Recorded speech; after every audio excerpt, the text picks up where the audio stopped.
Hello guys, അപ്പോൾ ഇന്ന് നമുക്കൊരു ഈസി റെസിപ്പി ഒരു വെള്ളരിക്ക കറി ഉണ്ടാക്കിയാലോ.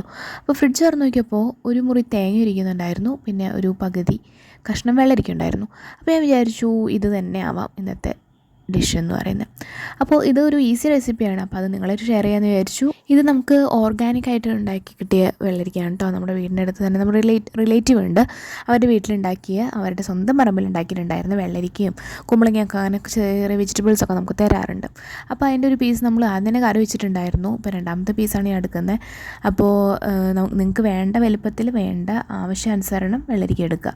അപ്പോൾ ഞാനിവിടെ മോൾക്കും കൂടെ കണക്കാക്കിയിട്ട് എടുക്കുന്നുണ്ട്. കറി വയ്ക്കുന്നതിൻ്റെ കൂട്ടത്തിൽ കറി വയ്ക്കുന്ന ആ വേവിച്ച പീസിൽ നിന്ന് മോൾക്കും കൂടി മാറ്റുന്നുണ്ട്.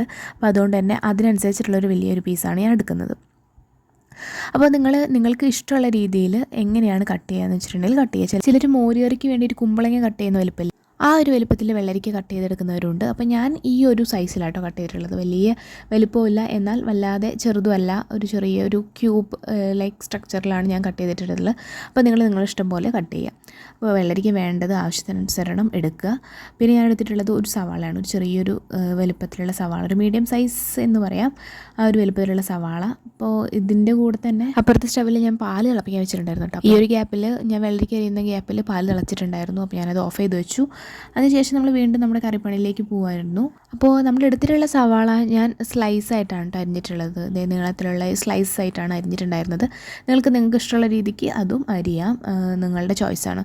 ടേസ്റ്റിലൊന്നും മാറ്റം വരാൻ പോകുന്നില്ലല്ലോ. അപ്പോൾ കട്ട് ചെയ്തിട്ട് സ്ലൈസ് ഇങ്ങനെ പിച്ചി ഇടുന്നുണ്ട് കേട്ടോ, പെട്ടെന്ന് വെന്തോട്ടെ, അല്ലെങ്കിൽ വേവ് എല്ലായിടത്തും ഒരുപോലെ ആയിക്കോട്ടെ വിചാരിച്ചിട്ട്. അങ്ങനെ അതിന് ശേഷം മഞ്ഞൾപ്പൊടി ഇടാൻ വേണ്ടിയിട്ട് എടുത്ത് നോക്കുമ്പോൾ ഡപ്പയിൽ മഞ്ഞളില്ല. അപ്പോൾ അതൊക്കെ ഫില്ല് ചെയ്യാൻ നിന്നു. ശേഷം നമ്മൾ വെള്ളരിക്ക അരിഞ്ഞതിന് ശേഷം കുറേ തവണ കഴുകിയിട്ടുണ്ടായിരുന്നു കേട്ടോ. കഴുകിയ വെള്ളരിക്കയിലേക്കാണ് നമ്മൾ സവാള പിച്ചിട്ടിട്ടുണ്ടായിരുന്നത്. പിന്നെ ഒരിത്തിരി വെള്ളം ഒഴിച്ചു, മഞ്ഞൾപ്പൊടിയും ഉപ്പും ഇട്ടിട്ട് അടച്ചു വെച്ച് കുറച്ച് നേരം വേവിച്ചു. അപ്പോൾ ഈ ഒരു സമയം കൊണ്ട് നമുക്ക് എന്ത് ചെയ്യാം, നമ്മുടെ ഒരു മുറി തേങ്ങ ഉണ്ടായിരുന്നല്ലോ ഫ്രിഡ്ജിൽ, അതെടുത്തിട്ട് കുറച്ച് ഞാൻ ഓൾറെഡി ചിരവി വെച്ചിട്ടുണ്ടായിരുന്നു, അതിൻ്റെ ബാക്കി നമുക്ക് കുറച്ച് കറിയിലേക്ക് ആവശ്യമുള്ളൂ. അപ്പോൾ അതെടുത്ത് നന്നായി ചിരവിയിട്ട് ജാറിലിട്ടു.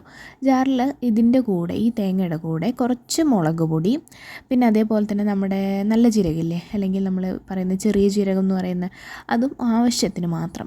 അപ്പോൾ ഞാൻ സാധാരണ വെജിറ്റബിൾസ് വേവിക്കുന്ന ടൈമിൽ അതിൽ പച്ചമുളക് ഇട്ടിട്ട് വേവിക്കും, അങ്ങനെയാണ് ചെയ്യാറ്. പക്ഷേ ഇന്ന് ഞാൻ അക്ഷി ബേബിക്ക് അതിൽ നിന്ന് എടുക്കണമല്ലോ വിചാരിച്ചിട്ട് മുളക് പൊടിയും പച്ചമുളകും പാടെ അതിൽ നിന്ന് ഒഴിവാക്കിയിട്ടുണ്ടായിരുന്നു.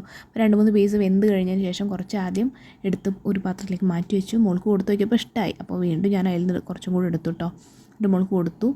പിന്നെ അതിന് ശേഷം നമ്മുടെ തേങ്ങ നന്നായിട്ട് പേസ്റ്റ് പരുവത്തിൽ അരച്ചെടുത്തിട്ടുണ്ട്. നല്ല രീതിയിൽ, നല്ല മഷി പോലെ എന്നൊക്കെ പറയില്ലേ, ആ ഒരു പരുവത്തിൽ അരച്ചെടുത്തു. ഈ തേങ്ങ അരയ്ക്കുന്ന മിക്സിലേക്ക് വേണമെങ്കിൽ നിങ്ങൾക്ക് ചെറിയുള്ളി ഇടാം, പിന്നെ ഈ സമയത്തിൽ വേണമെങ്കിൽ പച്ചമുളക് ഇടാം, ഒക്കെ ചെയ്യാം. അപ്പോൾ ഞാൻ സവാള ഓൾറെഡി ഇട്ടതുകൊണ്ട് തന്നെ കറിയിൽ ചെറിയുള്ളി ഇടുന്ന സ്റ്റെപ്പ് വേണ്ടാന്ന് വെച്ചു. അതിനുശേഷം നമ്മൾ ആ അരപ്പ് മിക്സിലേക്ക് ചേർത്തിട്ട് നിങ്ങൾക്ക് വെള്ളത്തിൻ്റെ കൺസിസ്റ്റൻസി എങ്ങനെയാണോ ആ ഒരു രീതിക്ക് തന്നെ വെള്ളം ഒഴിച്ച് കൊടുക്കുക. അപ്പോൾ ഞാൻ വല്ലാതെ ഒഴിച്ചിട്ടില്ല. അങ്ങനെ തിളപ്പ് വന്ന് തുടങ്ങുന്ന സമയത്ത് തന്നെ നമ്മൾ അപ്പുറത്ത് ചെറിയൊരു പാനിൽ വെളിച്ചെണ്ണ ചൂടാക്കിയിട്ട് അതിൽ ഉലുവയും കടുകിട്ട് പൊട്ടിച്ചിട്ടുണ്ട്. അതിനുശേഷം വറ്റൽ മുളക് ഒരു 4-5 എണ്ണം നടു കീറിയിട്ട് ഇട്ടു. ചെറിയ രീതിയിലൊന്ന് മൂപ്പിച്ചെടുത്തിട്ട് കറിയിലേക്ക് നേരിട്ട് ഒഴിക്കുകയാണ് ചെയ്തിട്ടുള്ളത്. നിങ്ങൾക്ക് വേണമെങ്കിൽ ഈ താളിപ്പിൻ്റെ സമയത്ത് കുറച്ച് കായപ്പൊടി കൂടി ഇട്ട് കൊടുക്കാം കേട്ടോ. അപ്പോൾ കറിക്കൊരു പ്രത്യേക തരം ടേസ്റ്റ് കിട്ടും, നല്ല ടേസ്റ്റാണ്. അപ്പോൾ ഞാൻ കായപ്പൊടി ഇവിടെ കഴിഞ്ഞിട്ടുണ്ടായിരുന്നു, അതുകൊണ്ട് ഞാൻ ഇട്ടില്ല, നിങ്ങൾക്ക് വേണമെങ്കിൽ ഇടാം. അപ്പോൾ ഇത്രയാണ് നമ്മുടെ ഈസി റെസിപ്പി വെള്ളരിക്ക കറി എന്ന് പറയുന്നത്. അപ്പോൾ ഇതിൽ ഞാൻ തക്കാളി ചേർത്തിട്ടില്ല കേട്ടോ. അപ്പോൾ തക്കാളി ചേർക്കാൻ മറന്നതല്ല, കാരണം തക്കാളി ചേർക്കാൻ വേണ്ടി നോക്കിയപ്പോൾ വെറുതെ വെള്ളരിക്ക ഒരു കഷ്ണം എടുത്ത് കഴിച്ച് നോക്കി, വെന്ത് കഴിഞ്ഞപ്പോൾ നോക്കുമ്പോൾ നല്ല പുളി, തക്കാളിയുടെ ആവശ്യമേ ഇല്ല. അപ്പോൾ പിന്നെ എന്തായാലും തക്കാളി വേണ്ട എന്ന് തന്നെ ഉറപ്പിച്ചു. അതിനുശേഷം നമ്മൾ അവിടെയൊക്കെ ഒന്ന് വൃത്തിയാക്കി, അടുക്കളയും കിച്ചൺ സ്ലാബും ഒക്കെ ഒന്ന് വൃത്തിയാക്കി. ഇതിൻ്റെ ഇടയ്ക്ക് കുറേ തവണ അക്ഷി ബേബി വരുന്നുണ്ട് കേട്ടോ. അപ്പോൾ ആൾക്ക് ഞാൻ വേവിച്ച വെള്ളരിക്കയും സവാളയും കൂടെയുള്ള നമ്മളുടെ ആ ഒരു ഇതുണ്ടല്ലോ, അത് നന്നായിട്ട് ഉടച്ചിട്ട് മോൾക്ക് കൊടുത്തു. നന്നായി കഴിച്ചു, അവൾക്ക് ഇഷ്ടമായി. അങ്ങനെ ഒരുവിധം ഒതുക്കലും കാര്യങ്ങളൊക്കെ കഴിഞ്ഞു. ഇനി അക്ഷി ബേബിനെ ഉറക്കലാണ് ടാസ്ക്. അപ്പോൾ നിങ്ങളെല്ലാവരും ഈ ഒരു റെസിപ്പി ട്രൈ ചെയ്യണം കേട്ടോ. ട്രൈ ചെയ്തിട്ട് എല്ലാവരും അഭിപ്രായങ്ങൾ കമൻറ്റ് സെക്ഷനിൽ അറിയിക്കുക. അപ്പോൾ അത്രയേ ഉള്ളൂ. Bye guys. പിന്നെ കൂടുതൽ വീഡിയോസിനായിട്ട് please do subscribe my channel. അതേപോലെ തന്നെ ലൈക്ക് ചെയ്യുക, ഷെയർ ചെയ്യുക. ബൈ.